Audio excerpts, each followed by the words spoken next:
This is Andy Gutierrez from StarWars.com, and you are listening to Coffee with Kenobi with Dan Z. This is the podcast you're looking for. This is Ashley Eckstein, Ahsoka Tano from Star Wars The Clone Wars and Star Wars Rebels, and you're listening to Coffee with Kenobi with Dan Z. Hello, my friends, and welcome to Coffee with Kenobi show number 478. This is your spoiler-free place for Star Wars community and conversation. I'm your host, Dan Z, thrilled to be talking Star Wars with each and every one of you. Please follow Coffee with Kenobi on Twitter, Facebook, Instagram, Pinterest, and TikTok, and subscribe to our YouTube channel. Help spread the word by tweeting that you're listening, share it on Facebook, or invite your family and friends to tune in and share a cup of coffee with us. On today's show, Chase Masterson and Carrie Goldman of the Pop Culture Hero Coalition join me to talk all about this important cause that I'm really excited for you to learn much more about. So pull up a chair, grab your favorite coffee mug, and let's have some coffee with Kenobi. You can't win, Darth. If you strike me down, I shall become more powerful than you can possibly imagine. Joining us today for a cup of coffee to discuss a very important coalition. There are so many things we could use to describe this. It's the Pop Culture Hero Coalition. We've got the two founders, Chase Masterson and Carrie Goldman, on the program tonight. Welcome to Coffee with Kenobi, ladies. Thank you. It's nice to be here. Yes, it is. It is great to have the both of you. So, Carrie, let's just start with you since you're closest to me geographically, since you're in Illinois as well. Talk to me about what the Pop Culture Hero Coalition is. Okay, sure. So the Pop Culture Hero Coalition actually formed a number of years ago, back in like 2012 or 13. Chase and I had met through my daughter Katie's story and experience, where Katie had been bullied for being a female Star Wars fan. And when I wrote about it and asked for if there were any female sci-fi fans or Star Wars fans out there who wanted to, drop a line to Katie, a comment to her, Chase was one of the thousands who reached out, and I was really interested in connecting with her. And so after my book on bullying came out, I said to Chase, we should do a panel at Comic-Con. We should do a panel about bullying, because so many people who attend Comic-Cons have had this personal experience. And Chase said, let's take it a step further. Let's make a whole coalition that will, address these issues. And so it really initially started as just us doing panels at cons and panels at conventions. But over the years, it's grown into a giant and massive undertaking where we've written extensive curricula for social emotional learning, for bullying prevention. We work with, children who are across the country. And so at this point, the Pop Culture Hero Coalition it is a movement. It is a 501c3. It's a charity. It's also an educator. It's a lot of things. I think I should let Chase share what her vision is for it, because she's really been the brainchild behind growing this thing into what it is. And yeah, Chase, what was the original impetus and inspiration for you on this? Thank you. Well, Katie's experience with being bullied because we can't say anyone's ever bullied because of anything. People are only bullied because the other person is mean. But Katie's experience of having been a female Star Wars fan and having been the brunt of a lot of unkindness by people who didn't understand, whether they're in first grade or they're in the workplace or in relationships or, in whatever capacity all of us experience bullying, it's the same dynamic. It's all, as Carrie says, a power imbalance. And so really the impetus was in seeing that Katie is one of many, is one of all of us who've experienced this incredible pain and wanting to create a way to reach out through science fiction, through Star Wars, Star Trek, and all of the properties that we celebrate at Comic-Con trying to use those to make it a kinder world. And so when Carrie and I partnered up in 2013, we knew that there was so much work to be done, and yet I don't think either of us really could have imagined how far it would go. And today we are in a remarkable place.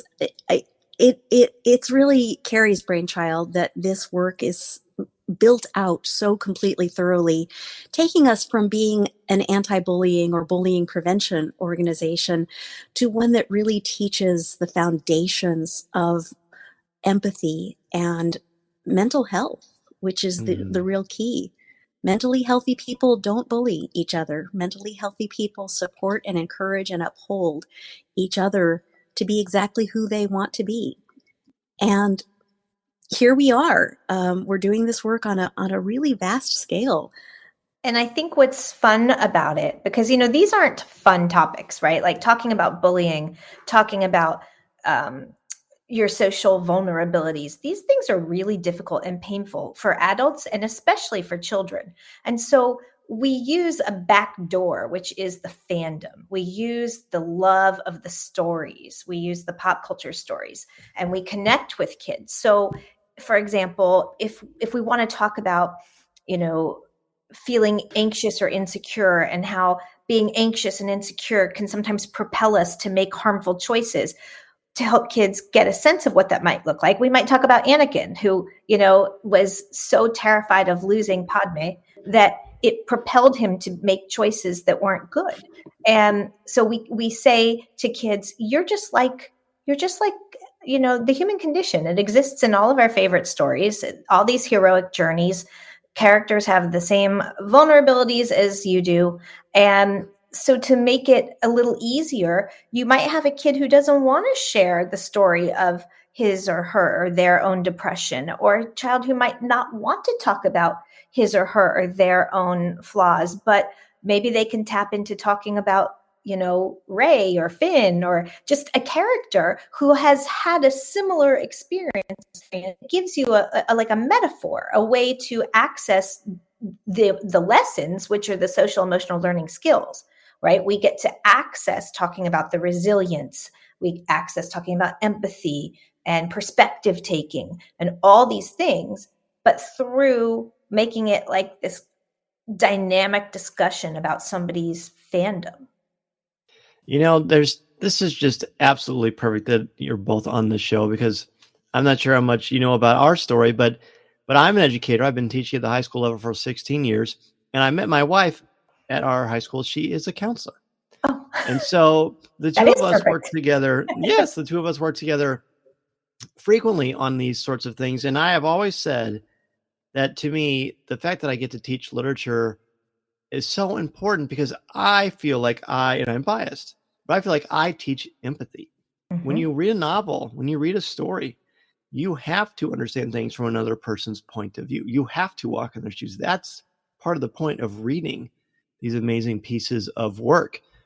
And then I use Star Wars as one of the tools to make that happen. I feel like these stories help us talk about themes and ideas and what we value as a culture, and how we should treat one another. And when I think about the Pop Culture Hero Coalition, that's exactly what we're talking about. So when was it specifically with your daughter that you realized, you know what, out of this bad, something good can happen? Star Wars is one of the tools, or was there another idea as well that helped you realize, hey, this is a bridge here. Pop culture is a bridge to important issues? I realized very quickly in the days after I first wrote about what was happening with Katie and the outpouring, the response, there was just this unbelievable responsive chord that her story struck, right, with people around the country, around the world, and specifically initially Star Wars fans. So it did start out as Star Wars fans. The 501st Legion reached out to us. Star Wars fans are really a force to be reckoned with. And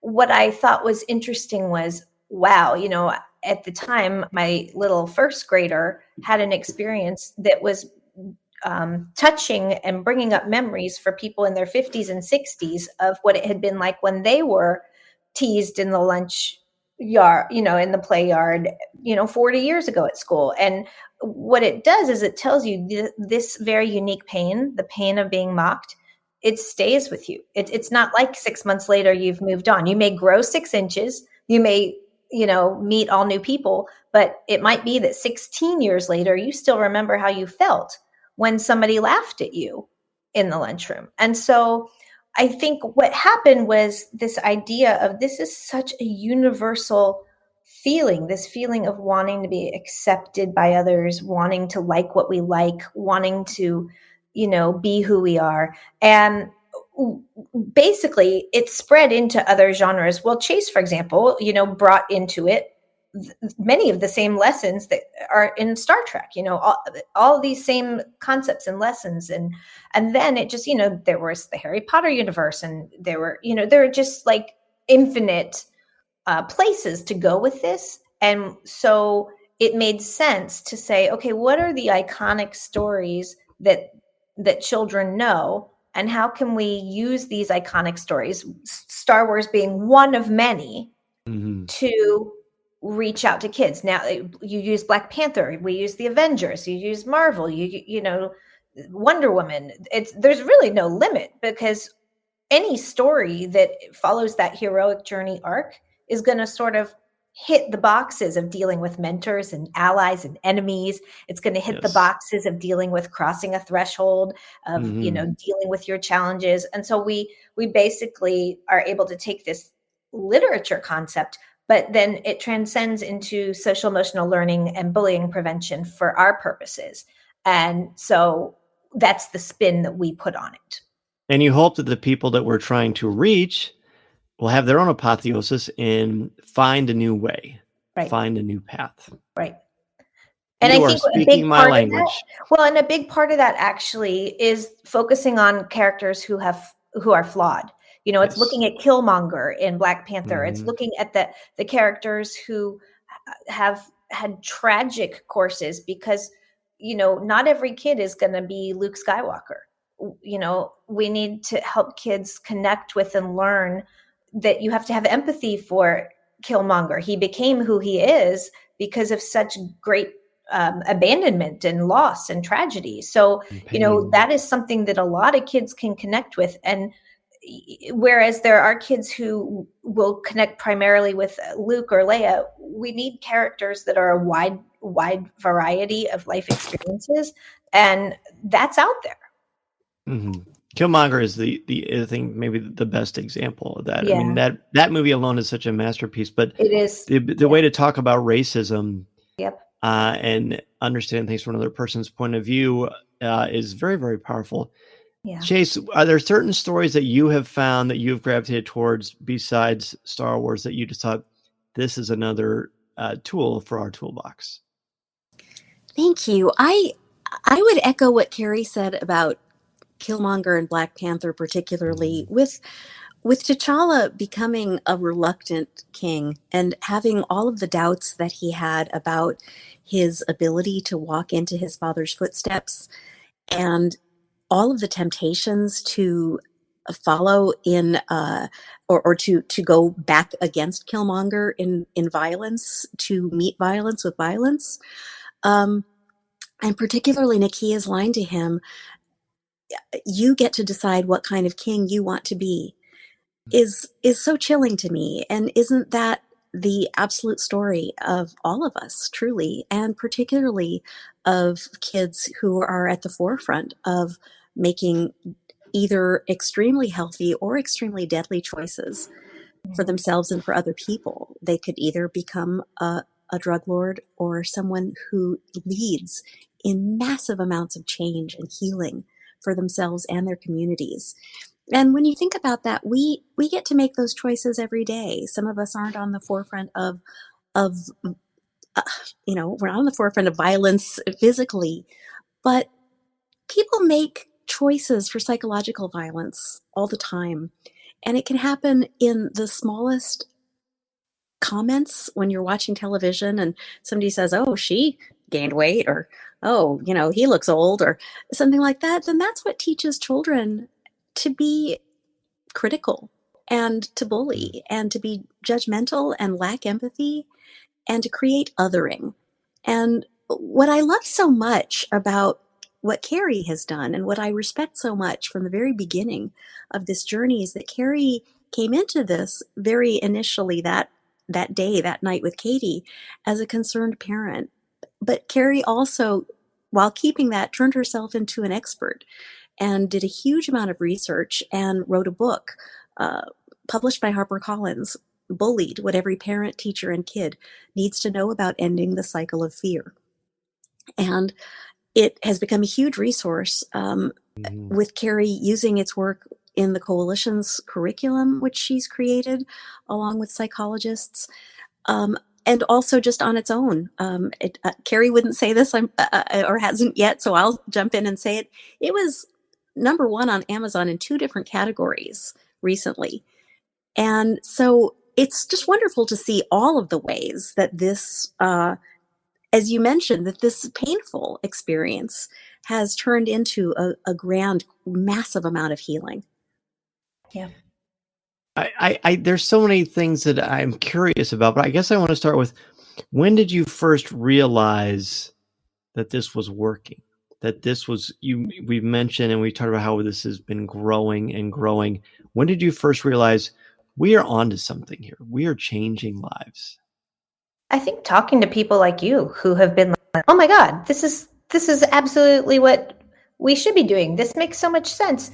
And for me, the other way in which I know it works is that I do a ton of work in schools. Like it's very common for me to be a speaker at schools, to go in and do assemblies, trainings, staff trainings, etc. And there's a certain amount of SEL fatigue amongst kids. They feel like it's being pushed at them left and right.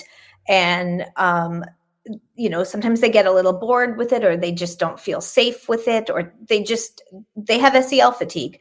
And what I see happen is that when you change the lens and you're like, well, we're actually let's talk about your absolute favorite streamers and your favorite stories and your favorite fandoms, and then use that to access the SEL. There's just an energy that you can get that you wouldn't have had without that lens.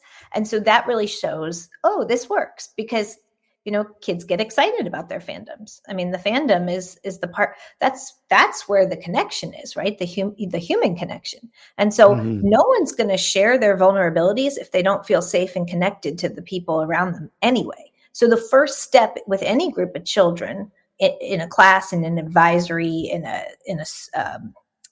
counseling group, whatever it is, the first step has to be to create a feeling of camaraderie and trust and shared space. And after you've built that, then people will start to share their true feelings. If you don't have that sense of community, kids just won't speak. They'll just look at the instructor, the facilitator, but they won't share. So one of the easiest ways to take strangers and make them not strangers is a shared fandom, a sports team or a movie, or, whatever it is. Suddenly they're like, oh, we have this nugget of commonality, and that provides the connection to allow the social emotional learning to be successful. It truly does break down barriers, doesn't it? I'll give you an example. One of the classes I teach is a British literature course, and they're seniors of various levels of interest / passion for reading and ability level as well. So one of the things that we've been doing is every Friday we take what we've done from the novel and we make a Dungeons and Dragons campaign. And it has changed. It has changed the way I teach. And I've been doing a lot of stuff with Star Wars and the Avengers and all this kind of stuff for a long time. But for some reason, doing this, where I make them sit with people they don't normally talk to from various different social backgrounds and little cliques, and they suddenly start to role play and be these characters, and they have to work together. They have to collaborate. They have to think ahead, and they laugh and they joke. And then when we go back to the classroom Monday through Thursday, they're all talking when they're supposed to talk, of course. That's right. And they're actually contributing to the conversation, and they're breaking things down. And I hear them, oh, I'll snap you later. I'll text you later. Like, they're creating friendships and bonds. It's, Yep. Mark Twain said what fiction was obliged to tell the truth, right? You're able to take really important topics and issues through pop culture and a fictional lens, break down these barriers and see, you know what, we have so much more in common than we do differently. Let's try another way. Right. I agree. So that, so beautiful. That's how it works, right? Mhm. That's how it works. It really does. It really does. So you've garnered the attention of a lot of people throughout the world, throughout fandom. Tell us, surely you've got some incredible stories. Did Chris Evans call you one day and say, "Hey, I want to be a part of this"? Huh? I would like that. Not yet. It's happening. Yeah. It's happening. I think, well, Chase is the one who has all the good context, obviously, since she's been an actress and does all that. I'm more like the intellectual property writer of the content, the research, and I work with the psychologist to develop out the lesson plans. But Chase is the one who's like brings amazing people to our panels. She's the one who is able to get the people, whatever the big draw is at a convention, and people love to share their stories. I mean, people like to share their own stories of being taunted, and teased, and there's a theme of, and it made me stronger. That is absolutely something that we hear, is that through those painful, broken places, I had traumatic growth and I was able to get stronger. And, that's an important story, but it's not uncommon on our panels to have someone, whether it's Joe Gatto or whoever it is, who shares the story of how they were shoved in a locker or bullied or made fun of, people who now have, 1 million Twitter followers and are doing great. So let's take a quick break and we will return with more from Chase and Carrie. This is Coffee with Kenobi. This is Vanessa Marshall, and you're listening to Coffee with Kenobi.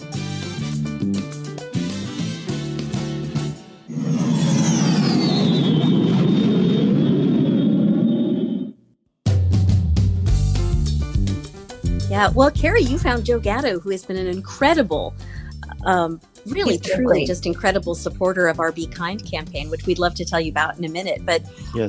It is true that people's experience, so many experiences mirror ours.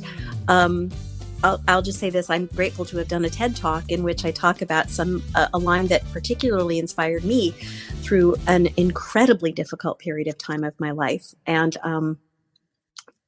it's when Obi-Wan says, "If you strike me down, I will become more powerful than you can possibly imagine."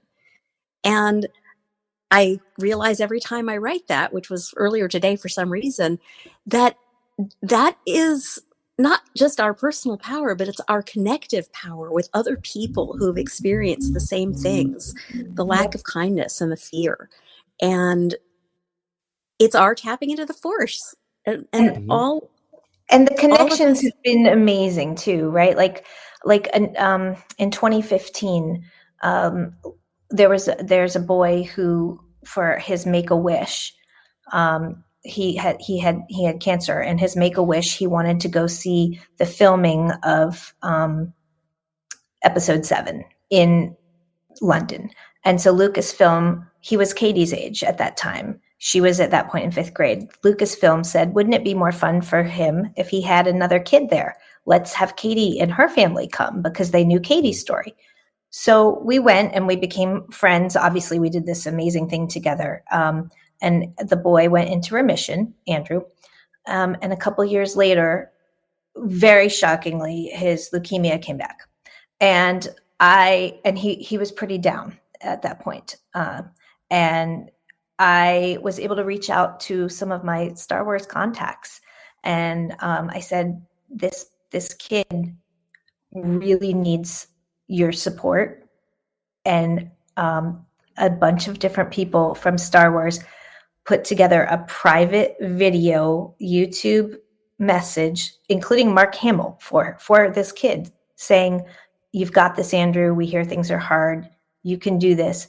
And it was never, I promised I wouldn't write about it. There was no publicity. No one got anything for it. It was simply, they all from their homes recorded messages to him of, we hear that you're having this really rough experience. And so then I sent the private link to his mom, and she played it for him in his hospital bed while he was starting his next rounds of treatments. And it was just so amazing to think about that. And he is actually in remission. He is now he's a high school senior like Katie. And we exchanged holiday cards with the family and this and that. But, Amen. It's just, that was for me, like, that was just so beautiful and this happened fast. Like, I mean, the people I reached out to, I actually reached out to, a PR person who had worked with Ashley Eckstein. And I said to her, "Hey, I've got this situation. Can you help?" And she was like, "I'm on it." Of course she would. She's been such a great advocate for this for a very long time, as you both know very, very much. Yeah. Wow. What a beautiful, you got me choked up. That's a beautiful story. I'm so glad to hear that he is on the mend. And he's great. He's great. He's amazing. So he beat Panther twice. Beautiful. I didn't know that. That's so wonderful. That's because, it's somebody else's, privacy. So you don't want to share someone else's story too much. But I was just amazed that people moved heaven and earth to make sure that they could get as many people as possible in this video. And they did. And that's the kind of kindness, that's what we need. You mentioned that you've got a program that you wanted to talk about too. The Be Kind campaign. Yes. So our Be Kind campaign features celebrities wearing a shirt that says Be Kind. And we make these shirts in-house and we sell them. And we are grateful to have had our work grow quite a bit in the last 2 years, but we're still very much a grassroots organization. Things will change soon, but I've been volunteer since 2013. We put all our money into programming, and all of the money that people spend on these Be Kind shirts goes directly into making these programs happen and getting them to people and supporting our work in Comic-Cons and in schools. And it's wonderful because it's crowdsourced empathy. It's people saying, here's $25. I believe in this message. I want to wear this message, or I want to give this message, and that will support your work. And here's my way of being a part. So all of that is at bekindmerch.org. We have a new Star Wars shirt, which says, "Yep, I'm wearing it. If you can see it." All right, there you go. Oh yeah. Awesome. So we do have there's Star Trek shirts as well, obviously. But yeah, the Star Wars design says "Be Kind" with the rolling script, just like in the opening credits. Awesome. And I'm wearing it. I know that on a podcast no one can see, but you, Dan, can see it. And yes, it's awesome. And the shirts are, of every size: child's, adults, whatever. We have masks and mugs and water bottles and tote bags and caps and all sorts of cool stuff in every style. We have Star Wars, as Carrie's wearing. We have Star Trek, Live Long and Be Kind. We have the Star Trek insignia. I have the classic Be Kind on now, which is worn by Joe Gatto and a whole bunch of other celebrities. And check that out at bekindmerch.org. That's our in-house merchandise that directly supports our work. Mm-hmm. So listeners of Coffee with Kenobi need to go on. I will include a link in the show notes so you can purchase a shirt of your own. We need to take a picture of ourselves wearing these shirts with the hashtag Be Kind, and let's spread the word. There's really nothing more important than this. Look, Star Wars can be divisive and challenging and wonderful and wondrous and all these things. The things we're talking about today actually matter. These things actually matter. Loving and caring for our fellow humans wherever they are at in their journeys. And as you said originally, Chase, there's never a reason that you should be or deserve to be bullied. When people are mean, that they're being mean. You don't deserve that. We need to combat that kind of thing and show that there is love, there is kindness. We can be the Avengers. We can be the Jedi. We can be a force for good. Right. That's how we try to live our lives. And it's fun. And that's the thing. It's Yes. a huge amount of fun, and doing it together with fans brings a whole new meaning into this work. We love these stories. I've met dear friends like Chase through this work, Chase and Janina Scarlett, one of our psychologists, who is one of the warmest hearted people I've ever met. I would never have connected with Janina in the absence of this work. Yeah. So I'm not sure if you, sorry, go ahead, Chase. Dr. Janina Scarlett, she truly is amazing. A big shout out. She's at Shadow Quill online. I love that. All right. So do you remember the story? It was a few years ago. It might have been around around the time we were talking about when things were starting to happen with your daughter. But there was a little girl, and her dad said to her, "Hey, what do you want to be for Halloween?" She said, "Well, I want to be Han Solo." And her dad said, "Well, you should be Han Solo." He's like, "Well, I'm a girl. Can I do that?" And he goes, "Yes, you should, and I'll be Princess Leia." So they took a picture together. It went viral. I saw that. Was on Good Morning America. And it went everywhere. And then I found them because I had the good fortune to be in a Target commercial with her.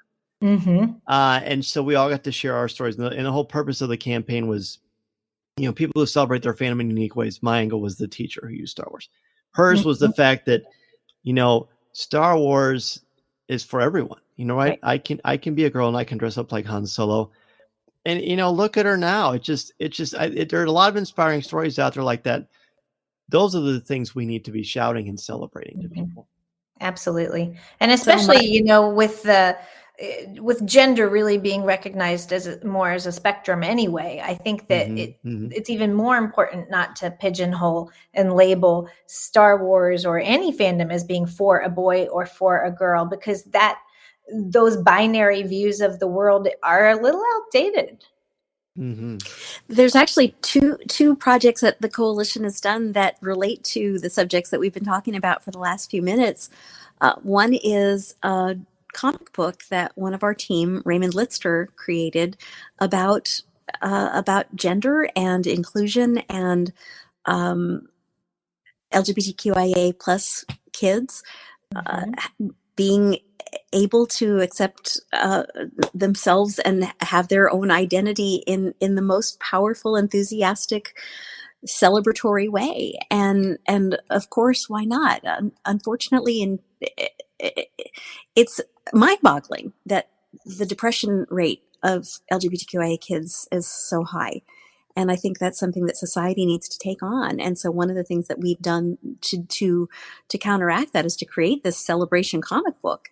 And we've given away 9,000 copies now to LGBTQIA plus centers nationwide. It's called Lights, Camera, Identity.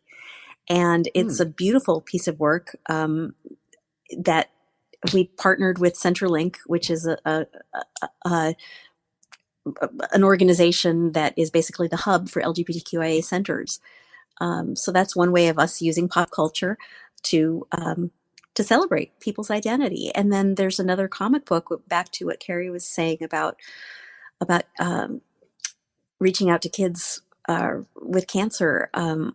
Janina Scarlett, the psychologist and neuroscientist that we just mentioned, wrote a book called Super Kids. And it's actually, these two comic books are the first ever comic books to mental health comic books that are interactive. And the coalition made them and has given those away to children's hospitals. Almost 1,000 of those copies. So it's super exciting to see what else we can do with pop culture and having a sense of fun to cross these lines and just to love everybody. And the possibilities are endless. I mean, there is, for as many stories as there are things we can take and glean from them to help us really make a difference. Speaking of making a difference, people listening to the show are undoubtedly thinking, how can I get involved? How can I help? What are some ways that our listeners can do that? Well, one of the ways would be log on to bekindmerch.org and purchase a t-shirt, cap, tote, water bottle, masks, etc. 100% of the profits goes to our work. Another would be if you'd like to make a donation, everything is tax deductible. We became a 501c3 in 2015. So we truly would appreciate your support. We are really, for all of our great work, we are rather grassroots. We're accomplishing a lot on very little. And so we're one of those organizations where your money really does go to really directly help the cause. And if you're a teacher, or if you are, working in a school and you're interested in learning about our curriculum, and bringing it in as something for your school, just go to our website, which is, what is it, Chase? Superheroirl.org? Yes, we're at superhero IRL, like in real life.org, and look at our school curriculum stuff. And some of the lesson plans, they're available. People can purchase them and bring them into their classrooms. So, feel free to go and browse the curriculum. And if you see a lesson plan or a unit or the whole curriculum and you think this is something that our school would really like, great. Even go to the Hero's Journey, the Hero Journey curriculum inspired by Joseph Campbell's Hero's Journey. You've got 32 lesson plans. Mm-hmm. It tells you who it's made for, individually or contiguously. I mean, there are just a lot of great resources, and I can certainly promise you I will be diving into these. Carrie and Chase, thank you both so much for what you do, for coming on Coffee with Kenobi, and for sharing your stories. Definitely be sure to go and purchase one of those amazing teas or some of the merchandise and help spread the word about this invaluable resource. Carrie and Chase, thanks again so much. Thank you so much. Thank you so much for having us. Appreciate it. We appreciate it. Listening to Coffee with Kenobi, you are, with Dan Z, the podcast you're looking for. This is...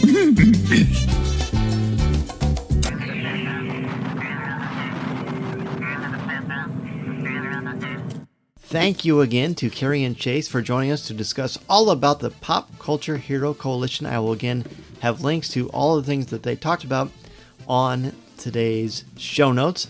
I also want to thank MEI and Mouse Fan Travel, the place to go for your no-cost, no-obligation quote. You can help plan your magical vacation with MEI and Mouse Fan Travel and support me and Coffee with Kenobi in the process. Be sure to go to www.coffeewithkenobi.com/mousefantravel.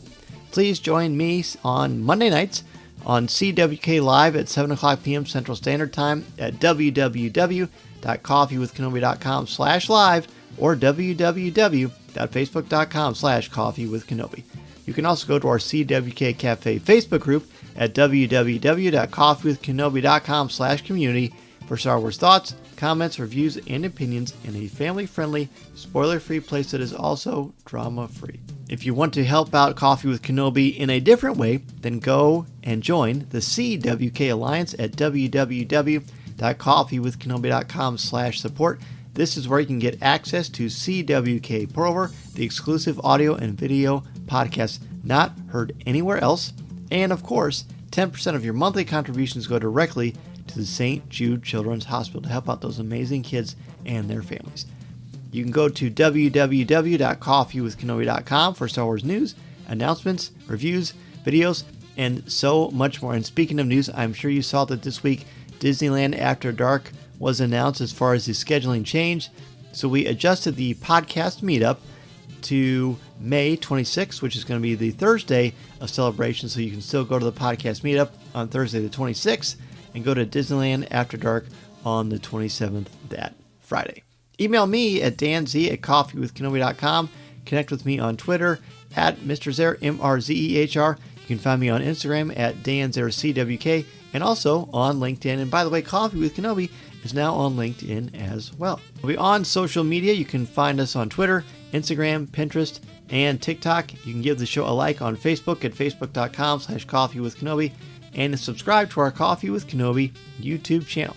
Please take a couple of minutes to rate and review the show on iTunes or Google Podcasts. The reason that is so important is when you type in Star Wars, the more reviews we have, the more that you can see Coffee with Kenobi bump to the front and more people can find the podcast and join our amazing Star Wars community. If you like the logos that Corey Club has designed, be sure to go to www.coffeewithkenobi.com/shop for our TeePublic store. I am available to come to your school, conference, business, or organization to talk about how to tap into your strengths and help you bring out your very best, be sure to go to danzmedia.com to sign up and schedule me to come and talk to your organization. Or if you want to start a podcast or blog or already have one in existence and want to expand your brand, you can also find information on that at danzmedia.com. Thank you so much, everybody. I hope you're enjoying this holiday season. We will see you next week for more Coffee with Kenobi and Star Wars discussion. Remember, this is the podcast you're looking for. See you next time, everybody. Thanks so much. This podcast is not endorsed by the Walt Disney Company or Lucasfilm Limited. It is intended for entertainment and informational purposes only. The official Star Wars website can be found at www.starwars.com. Star Wars, all names, sounds, and any other Star Wars related items are registered trademarks and or copyrights of Disney and their respective trademark and copyright holders. All original content of this podcast is the intellectual property of Coffee with Kenobi unless otherwise indicated. This is the podcast you're looking for.